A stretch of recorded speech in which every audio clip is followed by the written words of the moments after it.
Oui, c'est pas grave. Moi, c'est vrai que aujourd'hui, j'ai pas plus confiance en Trump qu'en Poutine.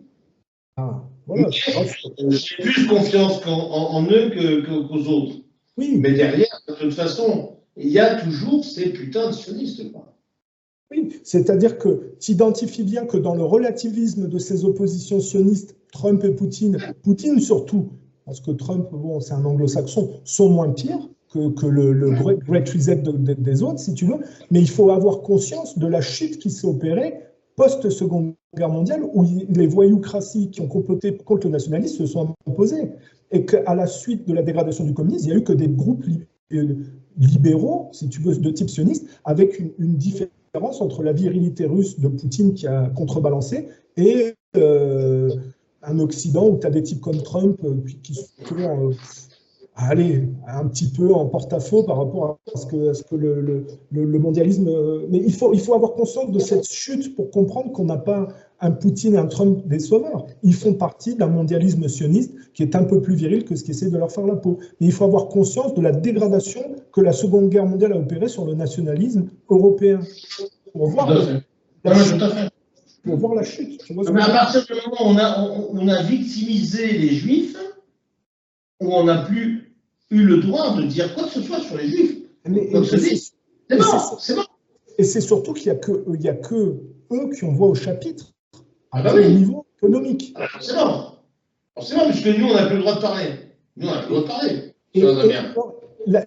La chute est d'autant plus grotesque que le national-socialisme et le fascisme étaient une voyoucratie, mais c'était une voyoucratie en amont, auquel des voyoucraties auxquelles des voyoucraties plus dévirilisées ont fait les poches, comme les résistants au Caucase, et ensuite ça s'est retourné contre les résistants. C'est pour ça que je te dis qu'il y a une démolition contrôlée. Il faut vraiment comprendre le côté obscène de notre époque en ayant conscience de cette démolition contrôlée et de tout ce qui a été perdu entre-temps.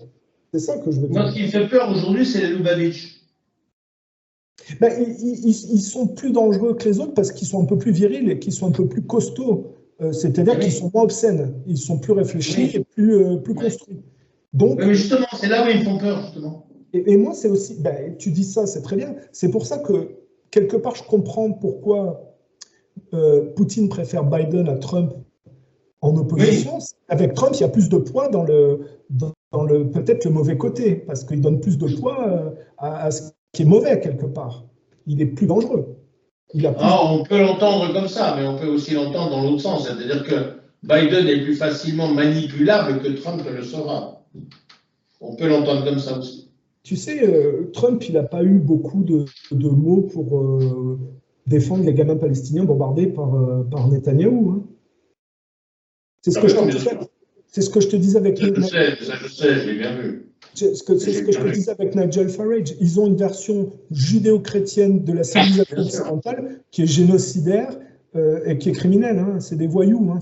Parce qu'il a les Lubavitch autour de lui. Oui, comme Millet en Argentine. Et non, mais voilà, comme Millet en Argentine, et qu'en plus, ne n'oublions pas, ils sont des chrétiens réformistes. C'est-à-dire qu'ils sont des protestants. Ça n'a rien à voir. Les protestants, les cathos, il faut oublier, quoi. Alors, c'est ce qu'on disait, c'est-à-dire qu'il y a cette contradiction. Enfin, c'est les groupes nationaux sionistes là, dont on parle. En réalité, si tu veux, et c'est moi ce que je disais, le national-sionisme n'est pas possible si on n'est pas juif. Les seuls qui peuvent être sionistes et nationalistes, en réalité, de manière cohérente, c'est les juifs. Parce que si tu es nationaliste et sioniste en même temps, c'est qu'il y a un truc que tu n'as pas compris, c'est que le sionisme, c'est la dégradation des nations au profit d'Israël. Donc le mec qui dit qu'il est nationaliste et sioniste, il n'a pas les flics qui se touchent, tu vois ce que je veux dire? Et ça donne quelque part... Oui, mais ça donne... Mais même un Français qui se dit nationaliste et sioniste, il n'a pas les flics qui se touchent non plus. Hein. C'est le parti de Marine Le Pen, national. C'est exactement, oui. Zemmour, Marine Le Pen. Alors, Zemmour, c'est le Trotsky à ce niveau-là de Marine Le Pen, on va dire. Lui, c'est l'horreur. J'ai beau les insulter, ces gens-là, mais j'arrête pas de les insulter. Les nationalistes, vous êtes des merdes. C'est le troll de Marine Le Pen. Quoi. On va dire Marx avait Trotsky et le national-sionisme à Zemmour. Quoi. Oui, voilà, c'est ça. Et ils ont qu'est-ce qu'ils méritent? C'est leur hypocrisie que les juifs exploitent. C'est un peuple mimétique, le peuple juif. il ne propose qu'une copie mimétique des goïs. C'est-à-dire que si tu as des goïs bien, tu as des juifs bien qui vont exister. Regarde, Bernard-Henri Lévy, il a une sœur. Comme il a un frère. Sacha Baron Cohen, il a un frère. Ces gens-là sont quand même d'un plus haut niveau que leurs frères et sœurs, tu vois ce que je veux dire? Les Juifs sont un peuple mimétique. Ils proposent toujours une version mimétique de ce que proposent les Goïs. Alors la voyoucratie française issue de la Révolution française et post-seconde guerre mondiale, je passe toutes les étapes, ça fait Bernard-Henri Lévy, Attali, Finkielkraut, tu as tout ce mimétisme obscène qui va avec la voyoucratie française, si tu veux. Ah ouais, c'est la conséquence logique de la nullité, de l'effondrement de la France. Tu vois ce que je veux dire? Mais il faut avoir conscience de ce qui s'est perdu dans le temps, si tu veux. Ouais. Et oui, mais avec tout ça, qu'est-ce qu'on en fait? C'est ça le problème. Alors, après, on est dans l'humain, avec toutes ces facettes, si tu veux. Ça reste des humains, il faut être tolérant, mais c'est dramatique et frustrant parce que la nullité collective porte au pinacle des gens à la place de gens de qualité qui pourraient faire des choses et qui seraient positives pour les populations. Il y a de la qualité chez les Français, il y a un potentiel, et ce potentiel, il est mal exploité, il est dévié, mal canalisé dans la mauvaise direction. C'est ça qui est frustrant, c'est que tu as des gens avec des qualités qui ne peuvent pas s'exprimer, alors qu'ils seraient très positifs pour les Français, quoi. C'est pour ça que je te disais que j'ai pas envie d'écouter Emmanuel Todd, parce que pourquoi la voix au chapitre et pas d'autres, tu vois ce que je veux dire? C'est probablement parce qu'il est juif.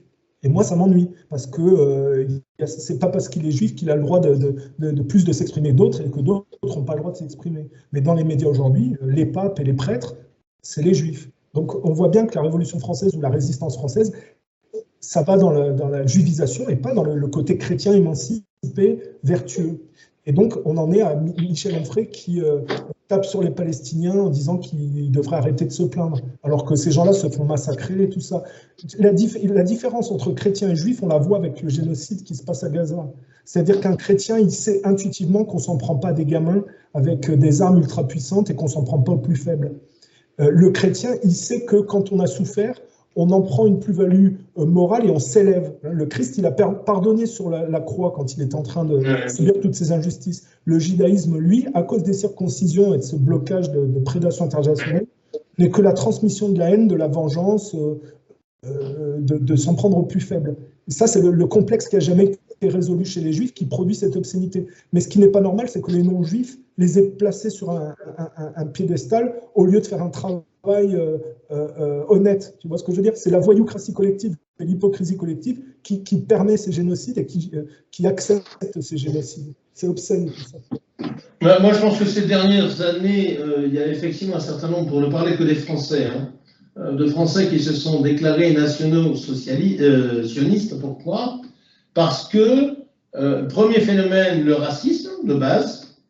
Et puis ceux qui donnent le plus de pro-génocide. Et l'image de Tsahal qui tire sur des Arabes comme qui rigolent. Tu vois ce que je veux dire? Donc, si tu veux, c'est cette capacité de se dire « Oh là, moi, je suis vachement sioniste parce que j'aimerais ressembler à ces gens de Tsahal qui ont ce pouvoir de tuer des Arabes que moi, je ne peux pas le faire, tu vois, chez moi. » Voilà. C'est grotesque, c'est ce que je te disais. Moi, c'est pour ça que Trump, quelque part, me fait peur. C'est que ceux qui justifient le plus la suprématie obscène d'Israël sur les Palestiniens, c'est les nationaux sionistes. Donc, ils donnent plus de poids à ce côté-là. C'est ça qui est hallucinant, quoi. Mais tu sais, je crois pouvoir dire qu'il y a quelques années, j'ai été vraiment un des premiers à me battre contre les nationaux socialistes qui arrivaient. Les premiers nationaux socialistes, moi, je me suis battu contre eux. Alors que il venait me chercher en me disant, mais Eric, attends, super, t'es nationaliste, etc. Rejoins-nous, tu vois. Mais je dis, mais attendez les mecs, vous faites allégeance à Tel Aviv. C'est un nationalisme dévoyé pour le judaïsme. Ça n'a rien à voir. Oui, complètement. Ah non, mais c'est incroyable. Il faut un manque d'intelligence totale pour tomber là-dedans. Bah, regarde Charles Gave qui se fait faire les poches par Zemmour, quelque part. Oui. Charles Gave, moi je l'ai écouté. Tu l'écoutes, c'est comme un disque. Il n'avait pas arrêté ça? Charles Gave, tu l'écoutes, le monde n'est pas assez libéral. Je veux dire, le mec, il a sa martingale économique et il ne veut pas en sortir. Il a pas compris. Ah bah oui. Mais il a arrêté de donner aux sionistes, hein, je crois. Hein. Je crois qu'il a compris à un moment. Hein. Je crois qu'il a compris à un moment. Je suis pas sûr. Moi, j'ai écouté ses discours. Le gars, c'est quand même vive l'Angleterre et la City. Ah oui. Je pense qu'il a rien compris hein, de ce côté-là. S'il est admiratif de l'horlogerie anglaise, quoi. Il n'est pas socialiste, oublie. Hein. Il n'a rien à foutre du peuple. Hein. C'est démerde-toi, va travailler, feignant. C'est pas le socialisme d'Adolf Hitler, effectivement. Ah oui. On ne peut pas être d'accord avec ça. Quoi. Alors, il a certains raisonnements qui ne sont pas vilains, mais dans la généralité, c'est vrai, c'est pas top. Moi, je l'écoute quand même parce que c'est intéressant d'écouter ce genre de gens. Quoi. Il a une voix de crooner, ça tourne, c'est agréable à entendre. C'est ces gens qui ont une assise sur une mécanique bien rodée, qui ne veulent pas mettre en cause et qui est une mécanique ils vont dire c'est pas à cause de la mécanique, c'est à cause des gens qui la pratiquent. Et moi j'ai envie de dire, même les gens qui la pratiquent de la manière dont vous voulez la pratiquer, ça fonctionne pas. À un moment donné, il faut arrêter de délirer. Et d'ailleurs, il y avait un YouTuber qui avait fait une enquête, si tu veux, sur les résultats économiques des sociétés de Charles Gave à travers le temps, quelque part, et qui disait, ben non, il n'a jamais été très performant comme mec. Hein. Il a gagné des ronds, mais il n'a jamais été très très performant sur les marchés. Hein. Écoute, je vais te dire un truc très simple. C'était quoi son nom à lui? Alors attends, j'ai fait un direct et j'ai expliqué sur Géopolitique Profonde, il y avait une interview entre 3 types. Et il y en a un qui a sorti un truc qui est passé et que tout le monde a validé, qui était une énormité. Il a dit la fin de la France, ça a commencé sous Louis XIV quand il a viré les protestants. Et là, j'ai dit, ce type-là est à la ramasse complet et personne ne... Moi, j'avais envie de dire, non seulement Louis XIV a bien fait de les virer, mais ses successeurs auraient dû aller jusqu'au bout. Parce que la Révolution française, elle vient pas de nulle part. Si Louis XVI n'avait pas été complètement gangréné par les idées libérales anglaises, peut-être que la monarchie française serait toujours là. Je suis pas monarchiste. Hein. Mais j'explique juste... C'est la dégradation du cotélisme au profit de la superficialité protestante qui aboutit aux privatisations d'aujourd'hui. À Macron, il faut quand même arrêter de délirer, quoi.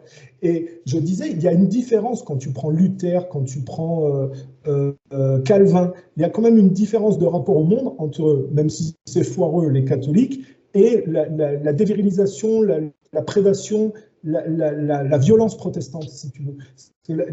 Et ça s'accorde beaucoup avec la violence juive, si tu veux. C'est-à-dire qu'on a un rapport qui est moins émancipé au secret de famille, donc plus complexé, plus haineux, et ça va donner le darwinisme quelque part, le côté dévirilisé gauchiste, darwinien, mondialiste, qui est aussi, tout en se cachant derrière l'antiracisme, très raciste, très génocidaire et absolument pas droit de l'homiste dans le bon sens du terme. C'est tout l'inverse. C'est une version dévirilisée de ce qui critique chez les gens auxquels ils veulent se substituer. Et je dis l'histoire est une démolition contrôlée puisque le catholicisme est déjà dévoyé au niveau du christianisme et ensuite la superficialité protestante dégrade le catholicisme et le judaïsme vient dégrader le tout et l'imposture collective.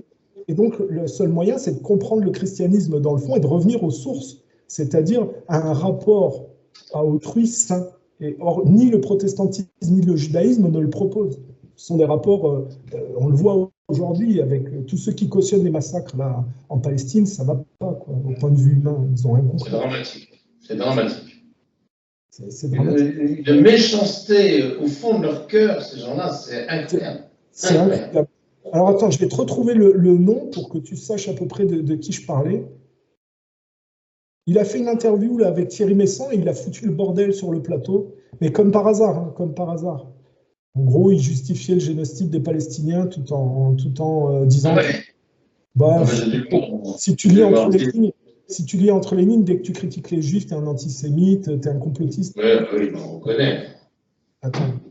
On connaît leur... Je vais te le trouver le titre parce qu'il faut quand même qu'il y ait une réalité derrière tous ces propos. Alors, Israël État terroriste, voilà, c'est celui-là, il intervient dedans, et quel est son nom? Donc, il y a Thierry Messant dans l'interview, et lui, son nom, c'est Philippe Erlin. J'ai envie de dire... Oui. Erlin Pimpin, hein, franchement, il a foutu le bordel sur toute l'interview. Il a d'ailleurs dévié complètement la conversation vers d'autres choses. Et il a été méprisant, alors que c'est ce qui était le moins cultivé du plateau, certainement. Et je disais, comme par hasard, c'est le type que j'avais pointé dans un direct il n'y a pas longtemps, en disant, bah, si lui pense que le début de la fin de la France, c'est quand Louis XIV vire les protestants, c'est qu'il n'a rien compris à l'histoire, en gros. Enfin bon, voilà, c'était pour te dire un peu près ce qui me passait par la tête en ce moment. Voilà. Je suis en train de faire une vidéo, là, qu'il faut que je termine. Ça marche. Je suis dessus depuis ce matin. C'est quoi le thème? Crevé. Bah, c'est Macron. Ah, sur Macron. Ouais. Bah. C'est un phénomène, quand même, celui-là. Hein, putain. Enfin, c'est vraiment un phénomène. C'est triste que la France en arrive à produire ça, mais ouais, c'est comme ça. Ah ouais. Ben oui, mais. Oui, c'est tout creux, quoi. Il n'y a rien de profondeur. Tu sais, moi, mais il y a une volonté de destruction. Moi, des fois, je me dis, est-ce que j'ai envie de pédaler dans le délire de ces gens-là, quoi? Est-ce qu'il faut aussi se respecter un peu? Est-ce qu'il ne faut pas un peu se concentrer sur soi et pas perdre son temps avec des gens en déshérence, quoi, ou qui vont dans le mauvais sens? Moi, j'essaie de faire un peu les deux. Oui. Tu vois, je vais repartir, là, il faut que je remette mon camion en route, là. Oui. Puis je vais repartir en voyage, et puis, voilà, tu vois, m'ouvrir un peu plus, si tu veux, au monde réel, quoi. Donc là, je vais aller en Serbie et au Kosovo. Ah, tiens, finalement. Je pense que ça va péter. T'as réussi à changer tes pneus? Non, pas encore. Non, j'ai essayé de mettre 2-3 ronds de côté, mais comme j'ai les taxes qui tombent là, sur les véhicules, sur les propriétés, tout ça, je crois que c'est mort. Quoi, en Bulgarie? Non, mais après, moi j'ai des gens qui me filent des coups de main régulièrement. Donc, est-ce qu'en Bulgarie, tu payes des taxes supplémentaires? Bah, je paye des taxes sur les propriétés, bien sûr. C'est pas cher, hein, c'est 20-30 leva. Hein. Ça fait quoi, ça? Et le problème, c'est que j'en ai 5, si tu veux. Plus 2 véhicules, la moto et le machin. Donc, je sais pas, ça va me coûter peut-être 200 leva ou 300 leva, je sais pas. Mais tu dis que tu payes des taxes sur les véhicules. Qu'est-ce que tu veux dire par là? À partir du moment où je possède un véhicule, je paye une taxe sur ce véhicule tous les ans. Ah oui, d'accord. Ça, c'est spécifique à la Bulgarie, alors. En France, on ne paye pas de taxes sur les bagnoles à l'année? Non, on n'en paye plus, puisqu'il n'y a plus la vignette. Mais nous, c'est pas une vignette, mais c'est une taxe sur les véhicules. C'est pas cher, hein, mais on paye une taxe, quoi. Mais bon, d'un autre côté, moi, la taxe sur ma baraque qui fait 127 mètres carrés, je vais peut-être payer cette année, je ne sais pas, si ça a augmenté, peut-être 50 leva. C'est à 25 €. Oui, c'est pas grand-chose. Voilà. Voilà, en France, pour la même surface, si tu veux, tu payes 2000 balles, 2000 €. Oui, bien sûr, bien sûr. Ouais, tu as raison. Voilà. Alors, tu comptes partir quand au Kosovo? Je ne sais pas, d'ici moins d'un mois, je pense. Moins d'un mois, ok. Bon, bah, je suivrai ça. Bah, écoute, ça m'a fait plaisir de discuter avec toi. Et puis. C'est toujours un plaisir avec toi. Et même si je ne te réponds pas, parce que c'est vrai que je viens de voir qu'effectivement tu m'as pas envoyé des messages. Mais je suis tellement partout. Bon, l'essentiel. L'essentiel, c'est que je vois que ça va et que le type qui te menace, c'est un guignol et qu'il n'y a pas de. Oui. Voilà. C'est l'essentiel. Ça marche. Allez, salut Eric, à la prochaine. Bonne soirée à toi. Salut Boris. Ciao.